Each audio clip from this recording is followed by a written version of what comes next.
Hai Sobat Makan, di video ini Mimin ingin melanjutkan cerita One Punch Man versi One Sensei. Bagi sobat yang ingin melihat secara urut, sobat bisa lihat playlist yang sudah Mimin buat. Di sana sudah Mimin urutkan chapternya. Sebelum ke video yang lebih lanjut, bantu Mimin dengan like dan subscribe-nya ya. Dan jangan lupa loncengnya juga. Sebelumnya perlu Mimin ingatkan, ini spoiler ya. Bagi yang hanya menikmati animenya saja dan gak mau kena spoiler, bisa tutup video ini sekarang. Lihat dikit-dikit juga boleh. Kita lanjutkan alur cerita manga One Punch Man garapan One Sensei pada chapter ke-110. Di chapter sebelumnya kita diperlihatkan kisah Atomic Samurai yang sedang mencari seseorang yang cukup kuat di asosiasi pahlawan setelah kepergian Silver Fang. Tujuannya, Atomic Samurai ingin mendapat orang yang dapat ia akui kekuatannya, dan Atomic Samurai pun menemukan King. King diajak berduel oleh Atomic Samurai. Namun King dibantu dengan teknik bohong dan keberuntungannya, alhasil nyawa King selamat dari tebasan Atomic Samurai. Bagaimanakah kisah selanjutnya?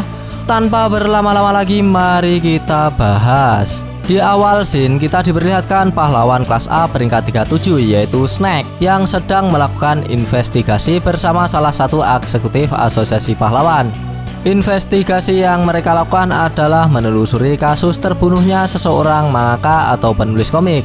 Mangaka yang terbunuh tersebut bernama Warren. Awal diketahui jika Warren terbunuh diketahui dari temuan temannya. Warren tidak mengupdate manganya selama 2 tahun di webkomik miliknya. Karena penasaran, temannya mencoba mengunjungi Warren di rumahnya. Namun alih-alih menemukan Warren, temannya tersebut justru menemukan tengkorak manusia dan beberapa tulang yang berserakan di rumahnya. Polisi sebelumnya sudah pernah menginvestigasi kasus ini dan menemukan bukti jika pelakunya adalah monster. Karena bukan kasus kriminal dan menyangkut monster, polisi pun akhirnya menyerahkan investigasi ini kepada asosiasi pahlawan. Lantas eksekutif asosiasi pahlawan tersebut memberikan tugas investigasi kepada Snake. Eksekutif itu pun berkata, "Snake, aku menugaskan dirimu untuk menaklukkan monster di investigasi kali ini. Aku berikan dokumennya untuk kali ini. Insidennya dimulai 2 tahun yang lalu. Solusi yang cepat itu tidak akan mungkin. Tapi untuk saat ini kau tunjukkan saja pada polisi dan keluarga yang ditinggalkan saat kau memulai investigasinya. Jika kau menandatangani ini, maka kontraknya akan disetujui. Kau akan menerima kontrak gajinya dalam seminggu, dan kau akan mulai bebas bergerak kemanapun kau mau," kata eksekutif tersebut. Nampak kontrak yang diberikan kepada Snake merupakan kontrak dengan pekerjaan yang di luar angan-angan, sebab kasusnya sudah berjalan 2 tahun dan diindikasi pelakunya adalah seekor monster. Akan sulit untuk memecahkan siapa monster yang harus dihabisi dalam kasus ini. Kemudian sambil menunduk dan membaca selembaran dokumen, Snake keluar ruangan. Ketika di sebuah lorong, Snake berjumpa dengan Chill Emperor.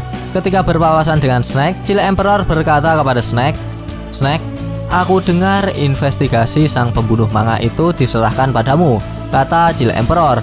Snake sempat terkejut melihat Chill Emperor yang mengetahui tugas investigasi tersebut. Lantas Chill Emperor menjelaskan, "Ya, karena itu selama ini membuat aku penasaran.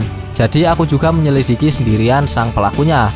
Di antara para eksekutif asosiasi pahlawan, ada beberapa orang jahat yang menjelaskan bisnis ilegal, yaitu menjual monster sebagai peliharaan atau juga sebagai hiasan," kata Chill Emperor. Mendengar perkataan dari Chill Emperor, Snake hanya diam mematung mendengarnya. Kemudian Chill Emperor melanjutkan penjelasannya jika dari monster-monster yang dipelihara oleh eksekutif ada monster yang kabur saat proses distribusi atau pembelian. Dan karena itulah banyak terjadi bencana monster yang terjadi. Chill Emperor juga menjelaskan jika kasus yang akan diselidiki oleh Snake sebenarnya sudah banyak yang terjadi. Dan monster yang menyebabkan masalah tersebut sebenarnya sudah dihabisi oleh makhluk misterius. Sehingga asosiasi pahlawan tidak perlu menyebarkan skandal tentang masalah ini. Mendengar penjelasan dari Chill Emperor tersebut, Snake dengan panik campur kaget berkata, "Aku sama sekali tidak tahu tentang adanya skandal ini. Kenapa kau memberitahu kepadaku hal ini?" kata Snake. Kemudian Chill Emperor membalas, "Aku itu akan merasa kasihan padamu jika kau nantinya harus mengejar si monster itu seumur hidupmu. Padahal monsternya itu sudah dihabisi." "Ya itu saja," kata Chill Emperor. Kemudian Chill Emperor pergi meninggalkan Snake dengan membawa kotak yang berisi barang-barangnya. Di sisi Snake, ia merasa kesal karena telah dipermainkan. Ia memukul tembok dan meremas selebaran kontraknya. Snake pun berkata, "Brengsek, jangan kira kalian bisa mempermainkan diriku, para eksekutif." Dan Shin pun berpindah di ruang eksekutif Asosiasi Pahlawan. Di sana nampaknya sedang terjadi kepanikan. Para eksekutif dibuat panik lantaran para pahlawan kelas S banyak yang mengundurkan diri. Salah satu dari mereka berkata, "Pertama-tama Silver Fang mengumumkan kalau beliau akan pensiun." Yang lain kemudian menanggapi, "Dan saat ini si Chill Emperor mengundurkan diri dari Asosiasi Pahlawan."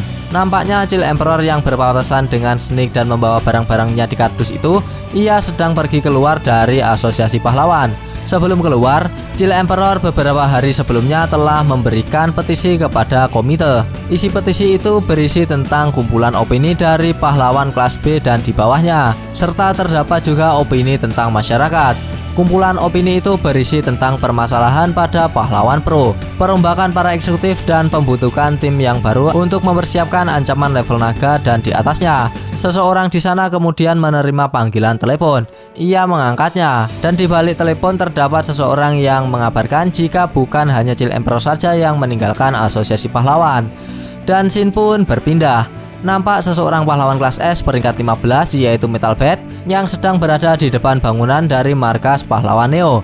Metal Bat lalu melangkah masuk ke dalam gedung markas pahlawan Neo. Nampaknya Metal Bat juga mengikuti jejak Chill Emperor meninggalkan Asosiasi Pahlawan. Ketika memasuki gedung, Metal Bat dikejutkan dengan Chill Emperor dan Daxin yang juga berada di sana. Lantas Metal Bat berkata, "Apa kalian juga dikirimkan ke sini, Chill Emperor, Daxin?" kata Metal Bat. Menanggapi Metal Bat, Chill Emperor menjelaskan, "Bukan berarti aku percaya kepada pahlawan Neo, tapi ya tidak seperti Asosiasi Pahlawan. Mereka itu lebih terbuka akan adanya opini baru. Aku juga berpikir jika aku nanti ada di posisi ini bisa memonitor aktivitas ilegal dari mereka. Jika aku masih di sana, itu pasti tidak akan efektif dan ada hal lain yang harus aku tangani. Selagi aku ini masih dipanggil sebagai seorang pahlawan, aku akan menyelesaikan tugasku," kata Chill Emperor. Menanggapi maksud dan tujuan dari Chill Emperor, Daxin merasa tersentuh akan semangat dari Chill Emperor sebagai pahlawan sejati. Namun keberadaan Daxin di pahlawan Neo bukan sebagai pahlawan, melainkan ia menjabat sebagai instruktur dan rekan latihan. Jadi yang membedakan Asosiasi Pahlawan dengan pahlawan Neo salah satunya adalah hal ini. Jadi pahlawan Neo calon kandidat akan dilatih dan diasah kemampuannya di pahlawan Neo. Berbeda dengan Asosiasi Pahlawan. Di awal perekrutan calon pahlawan, Asosiasi Pahlawan hanya merekrut mereka yang siap untuk bertarung saja. Di tengah perbincangan, tiba-tiba terdapat seseorang yang mendatangi mereka. Orang tersebut merupakan Macoy, mantan kepala operasi kedua dari Asosiasi Pahlawan. Sekarang ia pindah ke pahlawan Neo dan menjabat sebagai seorang eksekutif. Macoy kemudian mengajak mereka bertiga untuk pergi ke ruang meeting. "Baiklah, ayo lanjutkan. Rekan-rekan asosiasimu itu sudah menunggu di ruang meeting. Sekarang pimpinlah dan suruh para pahlawan Neo pemberani itu. Sebuah pertemuan antara dua orang yang layak disebut sebagai pahlawan kelas S," kata Macoy. Dan Shin pun berpindah ke dojo Silver Fang. Carangko, salah satu murid setia dari Silver Fang, dengan panik menjumpai masternya. Carangko dengan tergesa-gesa berkata, "Bang Sensei, ada tamu yang merupakan seseorang yang sangat penting memasuki dojo. Apa yang harus aku lakukan?" kata Carangko. Dengan masih memotong kuku kakinya, Silver Fang berkata, "Siapa? Jika itu adalah seseorang dari Asosiasi Pahlawan, katakan padanya kalau aku itu masih sibuk memotong kuku, jadi aku tidak bisa bertemu dengan siapapun hari ini," kata Silver Fang.